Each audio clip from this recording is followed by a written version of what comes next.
Bonjour à tous. Aujourd'hui, j'ai la grande joie d'accueillir Monseigneur Jean-Yves Riocreux. Bonjour Monseigneur. Bonjour Marie-Hélène. Merci beaucoup d'être avec nous. Bientôt 50 ans de sacerdoce à travers la planète. Monseigneur Jean-Yves Riocreux, de l'Océanie aux Antilles, en passant par Pontoise. Vous allez nous faire voyager aujourd'hui. Avec, pour commencer, une actualité toute parisienne. Vous avez assisté à la béatification des 5 prêtres martyrs de la commune. C'était ce 22 avril, à Saint-Sulpice, un événement rare, puisque la dernière béatification remonte à 1997. C'était pour la béatification de Frédéric Ozanam. Absolument, et j'étais très heureux de participer à cette béatification, comme à celle de Frédéric Ozanam. C'était au moment des Journées mondiales de la jeunesse à Paris, en 97. Et donc, il y avait plusieurs raisons. D'abord, parce que c'est l'Église, un événement rare et une béatification en Paris. Nous étions d'ailleurs 12 évêques autour du cardinal Sémirameau qui présidait cette célébration, avec bien sûr l'archevêque de Paris, et la foule jubilante, avec venus de partout. Pourquoi? Parce que les 5 prêtres qui étaient béatifiés, bienheureux, ont été justement pris dans la tourmente de la commune, et ils sont vraiment des martyrs pour la foi. Et ils sont originaires de différentes régions de France, d'une part, et d'autre part, ils appartiennent à des congrégations, 2 congrégations, la congrégation des Pères de Picpus, c'est-à-dire cette congrégation qui a évangélisé d'ailleurs l'Océanie au XIXe siècle. Et c'est pour ça que je connaissais un peu l'histoire de cette congrégation, et le père Planchat, qui lui est de la congrégation de Saint-Vincent-de-Paul, est lié aux Picpusiens, donc j'avais été invité longtemps à l'avance. Et en plus, il y a une raison, je vais dire régionale, parce que le père Marcelin Rochouze est de notre région, de Saint-Étienne. Alors il y avait les évêques de différentes régions, notamment de Saint-Étienne, de Mende, et c'était vraiment l'Église. Et une très très belle célébration qui a permis de connaître cette histoire dramatique de ces prêtres. C'était des prêtres avant tout. Ils n'étaient pas engagés dans la politique ou quoi que ce soit, et ils sont morts pour leur foi en mai 1871. Aujourd'hui, que nous dit cette béatification? Comment est-ce que vous êtes touché par cet événement, Monseigneur Jean-Yves? Eh bien, parce qu'une béatification permet de voir que les bienheureux sont un modèle, un exemple, et puis l'intercession, on peut les prier. Nous avons eu à l'issue de cette béatification le samedi, les vêpres à Notre-Dame des Otages, là où ils ont été tués, avec une très belle célébration de vêpres, et nous avons chanté la litanie des saints devant les reliques de ces saints, de ces bienheureux, proclamés samedi lors de cette magnifique célébration de béatification à Saint-Sulpice, ici à Paris. Monseigneur Riocreux, vous qui coordonnez donc aujourd'hui l'aumônerie Antilles-Guyane à Paris, vous avez bien évidemment suivi cette actualité avec la bonne nouvelle, la nomination récemment du père Philippe Guiougou, que vous connaissez bien. Oui, je le connaissais parce qu'il venait en vacances chez sa maman et dans sa famille. Lui qui est prêtre du diocèse de Saint-Denis, qui est né en Guadeloupe, qui à l'âge de 20 ans a rejoint sa famille, comme beaucoup d'Antillais d'ailleurs, pour terminer ses études et commencer à réfléchir à une vie professionnelle. Mais entre-temps, il avait déjà la vocation, mais elle s'est confirmée à Sevran, là où il habitait, et il est rentré au séminaire dans les années 1999, et il a été ordonné prêtre pour le diocèse de Saint-Denis. Et c'est dans ce diocèse, dans le 93 donc, qu'il a exercé son ministère auprès des jeunes, comme curé, comme vicaire épiscopal, et surtout comme vicaire général, le bras droit de Monseigneur Pascal Delannoy. Et donc nous nous connaissions bien, parce qu'on se voyait de temps à autre, et cette nouvelle a beaucoup réjoui d'abord la Guadeloupe, puisque je suis parti quand même 2 ans, donc on attendait un successeur, et surtout une fierté aussi pour le diocèse de Saint-Denis. Il y aura beaucoup d'ailleurs d'Antillais, à commencer par donc, et puis les membres du diocèse de Saint-Denis qui viendront pour son ordination qui aura lieu le 9 juillet dans un immense stade. Il y aura des milliers de fidèles.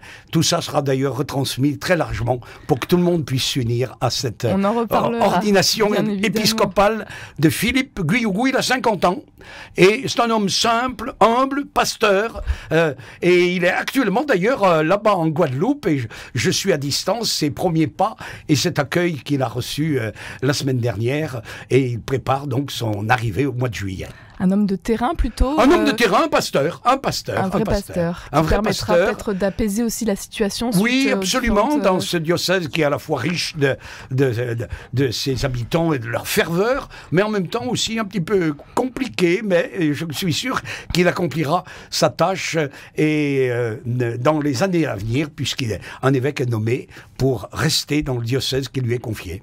Vous avez parlé du diocèse de Saint-Denis, où vous vous trouvez actuellement. Absolument, avec la communauté de Thésée, à la paroisse Sainte-Marthe des Quatre Chemins, à Pantin, et aussi à Aubervilliers, alors, donc ce qui permet d'être dans ce diocèse. Alors il y a un symbole, hein. Je suis arrivé il y a 2 ans, à l'invitation de Monseigneur Delannoy, et lui, eh bien, il s'en va vers son île natale, mais il a été nommé aussi, bien sûr, parce qu'il a les qualités, et il se trouve qu'il est guadeloupéen. À Saint-Denis, les défis sont nombreux aujourd'hui. Qu'est-ce que vous avez envie de nous partager sur votre vie au quotidien? Eh bien, c'est-à-dire, oui, effectivement, c'est d'abord cette très grande diversité, mais en même temps, ces communautés vivantes que l'on peut voir. Et actuellement, c'est le Frat là-bas à Lourdes. Ils sont partis des centaines et des dizaines des paroisses environnantes, et avec ce désir de vivre sa foi en Église, et avec la jeunesse, et puis la perspective des Jeux Olympiques, puisque la plupart des événements seront dans le 93. Ça se prépare déjà, donc. Oui, avec bien sûr toute une équipe qui s'associe, et puis il y aura d'ailleurs une aumônerie de ceux qui participent aux Jeux Olympiques. Rendez-vous en 2024. En 2024, donc c'est un grand événement qui se prépare. Monseigneur Jean-Yves Rieucreux, dans la suite de l'actualité, alors vous qui avez été ordonné prêtre il y a bientôt 50 ans, c'était en 1974 pour le diocèse de Nouméa, et vous avez commencé donc votre ministère sacerdotal en Nouvelle-Calédonie. Vous avez la joie d'accueillir cette année et d'accompagner 15 évêques des diocèses de Papouasie-Nouvelle-Guinée et des îles Salomon, qui seront de passage en France du 30 avril au 7 mai prochain.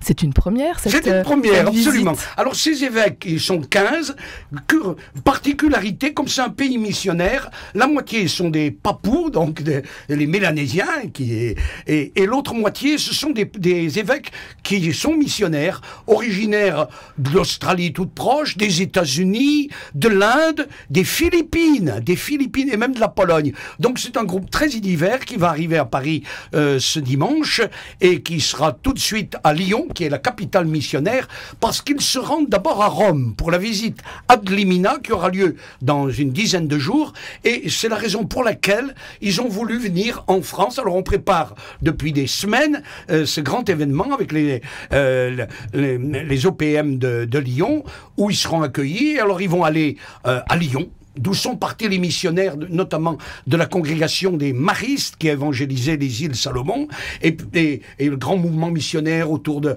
Pauline Jaricot, c'est-à-dire au 19e siècle. Et puis l'autre congrégation qui a évangélisé la Papouasie, ce sont les missionnaires du Sacré-Cœur d'Issoudun. Et donc, ils viennent pour découvrir la France missionnaire, la France qui leur a permis de recevoir l'évangile par les missionnaires venus de France. Et donc, on va les conduire à Lyon, d'abord à Lyon, 2 jours à Lyon complet, puis ensuite Ars, Paray-le-Monial, le Nevers, et ensuite aussi pour traverser la France dans la région de Saint-Étienne, de Le Puy, Mende, Albi, pour arriver à Lourdes, parce qu'ils veulent aller à Lourdes. Alors c'est un très bel événement qui permettra d'ailleurs à tous ceux qui vont y être associés de découvrir ce que l'Église de France a réalisé hier et de ce qu'est l'Église au bout du monde aujourd'hui. Un beau pèlerinage donc dans les différents sanctuaires de France. Vous l'avez dit, Monseigneur Rieucreux, un retour aux sources qui n'avait pas encore été fait depuis... Non, alors c'est-à-dire ce pèlerinage a été à leur demande, parce que la plupart ne connaissent pas la France. Ils vont la découvrir, et pour eux, la France, c'était Lourdes. et c'est bien sûr Lyon. Alors, on aurait pu les conduire dans d'autres endroits, je pense par exemple aussi bien sûr à Lisieux, qu'ils restent également à Paris. Ben non, ils feront ces différents sanctuaires, et je crois qu'ils vont approfondir aussi le message de Bernadette, c'est-à-dire le message de Lourdes donné à Bernadette, puisqu'ils seront et à Nevers et à Lourdes, et partout dans ces lieux, ils seront accueillis par les évêques, et je crois que ce sera pour les évêques visiteurs, pèlerins, comme pour les évêques qui les accueillent, une très grande joie et une expérience en église. Alors, la plupart, j'ai rencontré plusieurs évêques récemment qui m'ont dit « Mais ils parlent français, pas un mot de français !» Donc, bien sûr, tout sera dans la langue qui est la leur, c'est-à-dire en anglais. Monseigneur Jean-Yves Riocreux, vous avez donc bien connu cette terre, celle de Nouvelle-Calédonie, vous qui avez été curé de la cathédrale Saint-Joseph de Nouméa pendant près de 10 ans? Oui, absolument, oui. Et j'ai visité d'ailleurs ces pays dont nous parlions. Vous les connaissez? Les Salomon et la Papouasie-Nouvelle-Guinée. Le pape est venu dans ces pays en 1984, et nous avions la joie d'être allés rencontrer le pape Jean-Paul II à l'époque à Honiara, aux îles Salomon. Donc c'est toute une région, c'est les antipodes, mais qui est proche de nous, sinon par la distance, mais par le cœur et par la foi et par l'Église. Vous gardez des liens très forts avec cette région. Quels sont les souvenirs que vous gardez de cette période, de votre début de ministère? Eh bien justement, ça a été la visite de Jean-Paul II à Honiara. Le pape a dit d'ailleurs, en partant, ayant passé une journée, il a dit « Ici, il fait chaud ». Et il avait ajouté « Mais I was at peace », c'est-à-dire j'étais en paix. Et il est venu là-bas, c'est un des plus grands souvenirs, et puis tout ce que j'ai vécu, bien sûr, dans cette Nouvelle-Calédonie, où j'aurai la joie d'être pendant 3 semaines au mois de juin prochain.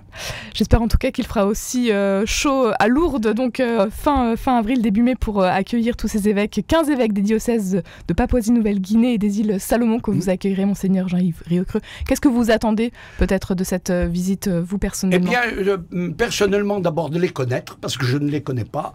Et il y a parmi eux un cardinal, le cardinal Riba, l'archevêque de Port-Moresby. Donc c'est beau aussi, le pape François a nommé un cardinal papou, et donc de les connaître et de raviver au fond ce que j'ai vécu. Ça a été un des grands souvenirs de ma vie. Il y a 50 ans précisément, ou presque, j'étais allé en Papouasie-Nouvelle-Guinée, accueilli par les missionnaires de Sacré-Cœur d'Issoudun, rencontrant les séminaristes, les religieuses, et ça a été un très grand souvenir que celui de la Papouasie qui vient vers nous en cette année 2023. Et les rencontres donc ne sont pas prêtes de s'arrêter. Un grand merci Jean-Yves. Merci. Monseigneur Jean-Yves Riocreux d'avoir été avec nous aujourd'hui.